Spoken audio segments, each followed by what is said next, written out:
चलो, अभी थोड़ी देर पहले वो देखा था, आगे पीछे का हम लोग ने कंटिन्यू आगे का ये कवर कर लिया था। अब हम लोग ये एटॉमिक मॉडल के बारे में पढ़ेंगे। एटॉमिक मॉडल में सबसे पहली बात आती है जे जे थॉमसन के मॉडल की बात। तो जे जे थॉमसन ने जो मॉडल दिया था वो जो था प्लम पुडिंग मॉडल था, जिसको हम लोग वाटरमेलन मॉडल भी कहते हैं। इसमें क्या है कि the atom is spherical in shape, एक स्फेरिकल शेप का एटम होता है जो जिसका रेडियस इनने जो बताया था वो आज तक सही है, 10⁻⁻10, जिसको एक एंगस्ट्रॉम बोला जाता है। एक वाटरमेलन की तरह मॉडल था इनका। Positive charge is uniformly distributed, positive charge, sorry मैंने माइनस बना के रख दिया, ये अभी अभी डायग्राम बनाया था, ये पॉजिटिव चार्ज है सारे के सारे, ठीक है। Positively charge is uniformly distributed in negatively charge sphere, ठीक है। Electron is arrange in such manner that most stable most stable configuration, most stable area में कवर करते हैं सबको, ठीक है। और mass of atom is distributed uniformly through the atom. अब इनने ये सब बताया, लेकिन इसका ड्रॉबैक क्या था कि ये एटम की स्टेबिलिटी को एक्सप्लेन नहीं कर पाए। एटम की स्टेबिलिटी को एक्सप्लेन एक्चुअल में बोर मॉडल ने करा था। अब इसके बाद हम लोग डिस्कवरी करेंगे एक्स रेस की, गामा रेस की, रेडियो एक्टिविटी की। उसके बाद हम लोग जाके रदरफोर्ड मॉडल के बाद बोर मॉडल पढ़ेंगे। तो आता है हम लोग का X ray, discovery of X ray. X ray have high penetration power. सबसे पहले ये जो नाम आता है, इन महाराज जी ने एक्सरे को डिस्कवर करा। एक्सरे के पास हाई पेनिट्रेशन पावर होती है, इस वजह से हम लोग जैसे सिटी स्कैन ये सब स्कैनिंग होती है एक्सरे से होती है। उसके बाद X ray is a part of electromagnetic radiation. X ray जो होता है do not depend on electric and magnetic field. अभी आगे चल के इसके ऊपर, इन दोनों के ऊपर बहुत क्वेश्चन बन सकता है कि एक्सरे जो होता है वो पार्ट होता है, X ray is the part of electromagnetic wave या रेडिएशन, और is do not depend on electric and magnetic field.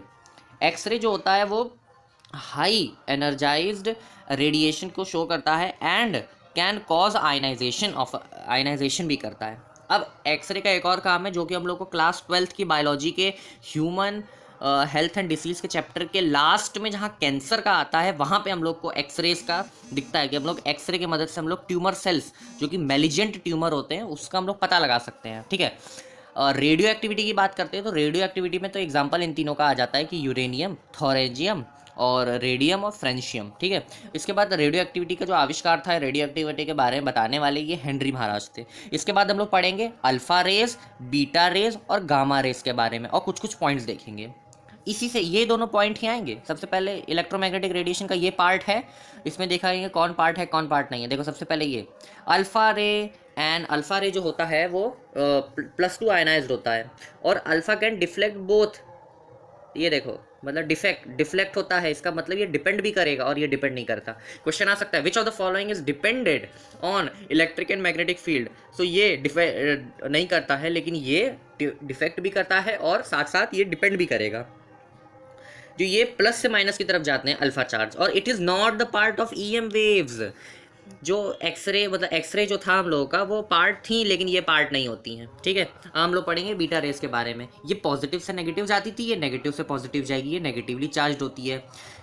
Beta rays also not the part of EM waves. देखो which of the following two is not the part of EM waves, alpha and beta. और जो beta और alpha होती है ratio इनका क्या होता है, बीटा ज़्यादा वैल्यू की होती है, बीटा इतनी ज़्यादा होती है अल्फा रेस से। अब हम लोग पढ़ेंगे गामा रेस। गामा रेस क्या होती है, हाईली एनर्जाइज्ड, हाईली एनर्जाइज के साथ पार्ट ऑफ ईएम वेव्स। अब देखो इन चारों के क्वेश्चन बनाएंगे, ठीक है। देखो सबसे पहले इसमें एक और है कि लॉन्ग इसका वेवलेंथ होता है, देन एक्सरेज ये न्यूट्रल होता है, ये हाई था, ये था, ये न्यूट्रल था। इसके बराबरी बता रहे हैं कि अगर अल्फा 1 है तो बीटा 100 गुना होगा और ये इतनी 1000 गुना रेडिएशन होती है, हाईएस्ट पेनिट्रेशन और हाईली एनर्जाइज्ड। अब इन चारों के क्वेश्चन क्या बनेंगे, विच of the following depend on electric and magnetic field. तो ये डिपेंड करेगी, गलत जवाब। ये डिपेंड नहीं करेगी, ये डिपेंड करेगी और ये डिपेंड करेगी। ये डिपेंड करेगी कि नहीं, हाँ नहीं करती है ये। और विच of the following is not the part of EM wave. एक तो ये हो गई और एक ये हो गई, और कौन कौन सी करती हैं, ये दोनों गामा रेज और एक्स रेज करती हैं और अल्फा रेज और बीटा रेज नहीं करती हैं। चलो गामा रेज जो होती है मोस्ट हार्मफुल वेव्स होती है बायोलॉजिकल स्पीशीज की। Alpha and beta rays due to highest penetration power cause mutation in biological species. Biological species के अंदर जो म्यूटेशन होता है, म्यूटल जीन्स होते हैं, जो कि अभी चैप्टर कट हो गया है। हम लोग को भिंडी के बारे में पता चलता है, भिंडी जो ओकारा थी वो चैप्टर ही कट हो गया, तो उसके बारे में बात क्या करना। चलो आगे बढ़ते हैं। अल्फा रेज, बीटा रेज और गामा रेज अफेक्ट जो होता है वो फोटोग्राफिक प्लेट दिखाते हैं, उनका अफेक्ट एक फोटोग्राफिक प्लेट भी होता है एक अफेक्ट, और maximum effect by beta rays due to the highest E upon M ratio. देखो फिर से E M upon M ratio आ गया, E M upon M ratio. तो ई एम रेशियो के बारे में दोबारा बात करने से पहले एक बार ई और एम का रेशियो हम लोग दोबारा देखेंगे। इलेक्ट्रॉन का ई और ई अपॉन एम का रेशियो क्या होता है 1.7 इंटू 10⁻11।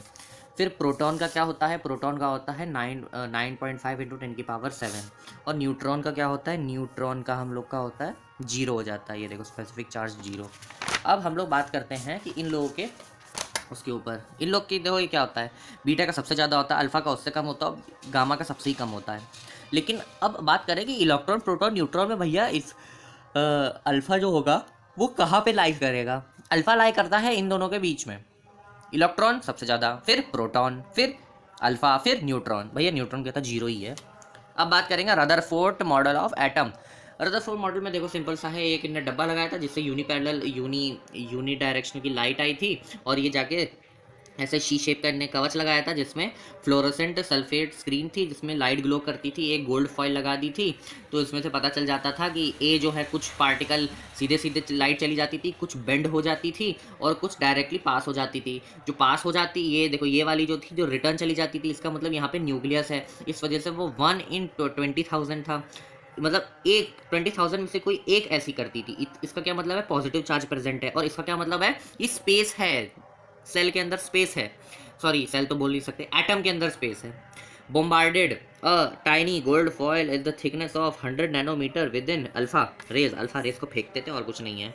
और इसी के तुरंत बाद आ गया था न्यूक्लियस की डिस्कवरी हो गई थी। न्यूक्लियस का रेडियस बताया गया था कि ये 10⁻⁻15 m है, और रेडियस ऑफ एनी एटम, कुछ भी एटम का अगर रेडियस ज़्यादा होता है तो हम लोग क्या करेंगे, उसका एटॉमिक नंबर या मास नंबर को 1/3 से पावर चढ़ा देंगे। तो जैसे ही पावर चढ़ाते हैं तो रेडियस आ जाता है। रेडियस ऑफ न्यूक्लियस कैसे फाइंड करेंगे, आर नॉट क्या होगा, आर नॉट होगा 1.3 इंटू 10⁻15 मीटर। तो ये इसको हम लोग करके वैल्यूज़ को बहुत इंपॉर्टेंट है। अब इसके ड्रॉबैक्स के बारे में बात करेंगे तो ड्रॉबैक्स में आ जाता है सबसे पहले ड्रॉबैक, इन्हें ऐसा बता दिया था लेकिन एक्चुअल में ये होता है जो कि मैक्सवेल ने एक्सप्लेन करा था। मैक्सवेल ने क्या बताया था कि ऑर्बिट विद दस कंटिन्यू टू श्रिंक, जो ऑर्बिट होता है वो श्रिंक करता रहता है, इलेक्ट्रॉन अंदर चला जाता है। उन्होंने कैलकुलेशन में बताया था कि इलेक्ट्रॉन जो होते हैं takes only 10.10⁻⁸ second to spin, 10 की पावर केवल 6 लेंगे स्पिन करने के लिए। और पॉस्टुलेट क्या दिए, पॉस्टुलेट में इन्हें बताया कि इनके पॉस्टुलेट मतलब इनने कुछ अच्छा काम करा ना, वो बता रहा है कि इन्हें न्यूक्लियस की डिस्कवरी करी, बताया कि ऑर्बिट में होते हैं इसके एक्सप्लेनेशन की वजह से। फिर इनका ये न्यूट्रल बता दिया कि ये दोनों न्यूट्रल होते हैं।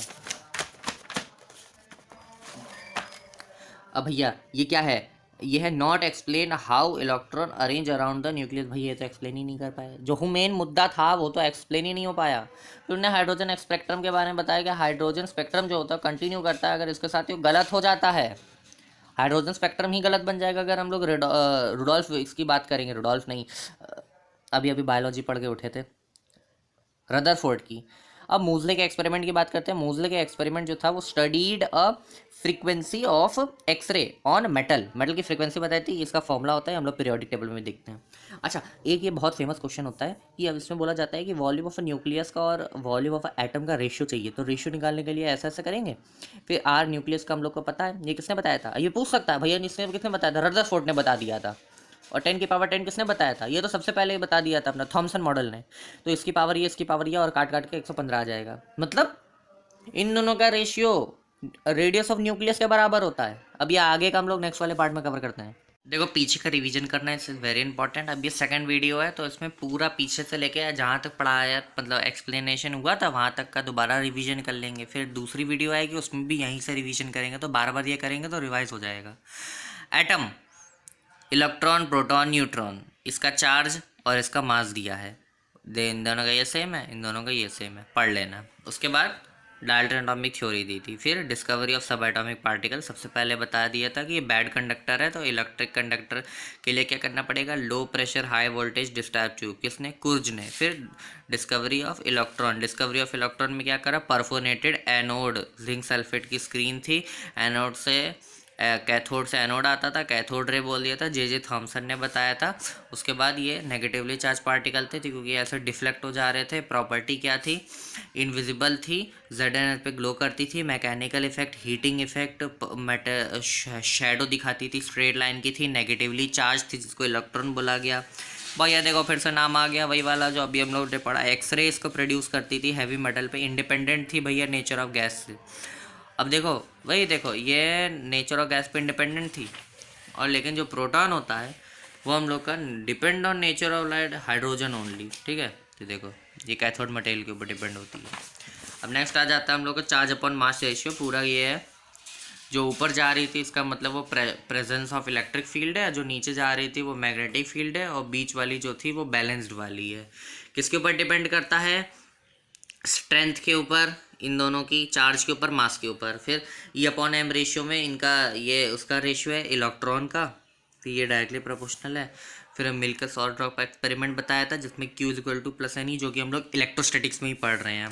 डिस्कवरी ऑफ प्रोटॉन था, डिस्कवरी ऑफ प्रोटॉन में हम लोग का परफोरेटेड कैथोड, कैनाल रे और एनोड रे बोला गया था। क्यों, क्योंकि कैनाल की तरफ जा रही थी और एनोड से कैथोड की तरफ जा रही थी, और इसमें परफोरेटेड कैथोड लगा दिया गया था। डिफ्लेक्टेड बाय इलेक्ट्रिक, और अपोजिट डायरेक्शन में जा रही थी। जो ये यहाँ से यहाँ सीधी जा रही थी, ये यहाँ से यहाँ जा रही थी, क्योंकि अपोजिट डायरेक्शन है ना, वो माइनस थी ये प्लस थी, पॉजिटिवली चार्ज पार्टिकल थी। इसके बाद ये बताया गया ई एम, अब ई और रेशियो एन ई का ज़्यादा होता है, एम पी का कम होता है, डिपेंड ऑन, ये बता दिया। स्मॉलेस्ट थी, लाइटेस्ट थी, पॉजिटिव आयन वाली थी, प्रोटॉन बोला गया। इसका मास का ये मास था, और इसका चार्ज देखो, मास और चार्ज 1.6 है, बस पावर का फ़र्क है, देख लेना, याद कर लेना। उसके बाद था ई अपॉन एम रेशियो, इसका 9.5 था। डिस्कवरी ऑफ न्यूट्रॉन की बात करें तो जेम्स चैडविक नाम आ जाता है। और बेरिलियम जो था, बेरिलियम अल्फ़ा पार्टिकल एक्सपेरिमेंट कर दिया था। बेरिलियम आ सकता है, बेरिलियम मतलब अल्फ़ा पार्टिकल का एक्सपेरिमेंट कैसे हुआ, बेरिलियम की मदद से था। बेरिलियम को इन्हें, क्योंकि बेरिलियम डबल चार्ज होता है, 2+, ग्रुप 2 का मेंबर है ना, एल्कलाइन अर्थ मेटल का, तो उसे मदद मिल गई। लेकिन ये भैया दोनों से अट्रैक्ट नहीं होते थे ना, डिफ्लेक्ट होते थे, क्योंकि भैया इनका चार्ज ही जीरो था। चार्ज जीरो था तो इनका ई अपॉन एम रेशियो भी जीरो आ जाएगा। मास था वो ठीक है, अभी ऐसे देखेंगे तो एन तो जीरो ही है, पी कम था, ई ज़्यादा ही था। उसके बाद इलेक्ट्रॉन, प्रोटॉन और न्यूट्रॉन, भैया ये मास दिया हुआ है, ये रिलेटिव चार्ज है, ये चार्ज है रिलेटिव चार्ज, और रिलेटिव मास और चार्ज और स्पेसिफिक चार्ज देख लो। अब पलटाते हैं 3, 2, 1। अभी हम लोगों ने आज पढ़ा थॉमसन मॉडल के बारे में पढ़ा कि इनने क्या क्या बताया। इनने बता दिया कि एक स्फेयर होता है जो कि नेगेटिवली चार्ज होता है, उसके अंदर गेंदें होती छोटी छोटी सी, जैसे बीजे होते हैं, बीजे पॉजिटिव होते हैं, स्टेबल होता है लेकिन इनने स्टेबिलिटी को ही एक्सप्लेन नहीं कर पाए। एक चीज़ अच्छी बताई जो कि आज तक चल रही, जो है रेडियस ऑफ एटम कितना होता है, 10⁻⁻10। एक्सरे की डिस्कवरी हुई। एक्सरे क्या होती है, अल्फ़ा रे क्या होती है, बीटा रे क्या होती है, गामा रे होती है, ये पूरा है। थोड़ा सा एडजस्ट करते स्क्रीन तो अच्छे से बता पाएंगे। ये वाली जो होती है, जो एक्सरे होती है, वो इलेक्ट्रोमैग्नेटिक वेव का पार्ट है, ये भी पार्ट है, लेकिन ये दोनों पार्ट नहीं है, अल्फ़ा बीटा पार्ट नहीं है। ये डिपेंड करेगी, ये डिपेंड करेगी, ये नहीं करेगी, ठीक है, ये नहीं करती, इसका नहीं पता। उसके बाद और बस इसके बारे में इतना ही है। ये हाई एनर्जाइज्ड होती है, लेकिन ये सबसे ज़्यादा होती है। और फिर ये इन दोनों का रेशियो जो है इधर लिखा है, अल्फ़ा सबसे कम होता है, बीटा 100 गुना होती है, इससे 100 गुना, और जो गामा होती है इन सबसे 1000 गुना होती है, न्यूट्रल होती है। लेकिन अब गामा के बारे में पढ़ा कि गामा जो होती है मोस्ट हार्मफुल होती है, और अल्फ़ा बीटा जो होती है वो म्यूटेशन कॉज कर सकती है। इन तीनों, ये तीनों क्या करती है, फोटोग्राफिक प्लेट की फोटोग्राफिक इफेक्ट दिखाती है। और मैक्स इफेक्ट जो बीटा का होता है, क्योंकि उसका ई अपॉन एम रेशियो सबसे ज़्यादा होता है। तो अगर बीटा का सबसे ज़्यादा है तो इन दोनों में कैसे रहेगा, तो बीटा सबसे आगे कर लो, है ना, इतना ही ज़्यादा करना है। लो भैया बीटा आगे कर दिया, बी पी, दो BEP अल्फ़ा एन, ऐसे करके याद कर सकते हो। उसके बाद रदरफोर्ड मॉडल आ गया। रदरफोर्ड मॉडल में वही चीज़ थी, ये सीधे जा रहे थे, खाली स्पेस है, पॉजिटिव आयन है और न्यूक्लियस है। न्यूक्लियस की डिस्कवरी हो गई साथ ही साथ, तो उन्हें बता दिया 10⁻⁻15। ये -15 है रेडियस ऑफ, ये, और रेडियस ऑफ एटम है अपना ये, ठीक है। उसके बाद अपना क्या था, ये ना फॉर्मूला दे दिया, और आर नॉट की वैल्यू बता दी, पॉस्टुलेट इन तीनों के ऊपर दे दिए थे, और ड्रॉबैक बता दिया। जो मैं ड्रॉबैक ये था कि मैक्सवेल ने एक्सप्लेन करा कि भैया ये तो घुस ही जाता अंदर की ओर। उसके बाद electron take place only 10⁻⁻10 seconds अंदर घुसने के लिए। अब हम लोग जरा सा और बचा हुआ है कि मूजले ने अपना एक्सपेरिमेंट बता दिया था, और ये क्वेश्चन था जो बहुत अच्छा था, जो इन दोनों के रेशियो के ऊपर था, वॉल्यूम के रेशियो मतलब इसका रेशियो के ऊपर, तो रेडियस के अपॉन क्यूब कर देंगे और भैया इसी के इक्वल हो जाता है ये। तो ये देखो ये लिखा है भाई, ये लिखा हुआ है। हाइड्रोजन स्पेक्ट्रम की वजह से पूरा गलत हो गया था। अब आगे का कंटिन्यू करते हैं। जय हिंद, हरे कृष्णा।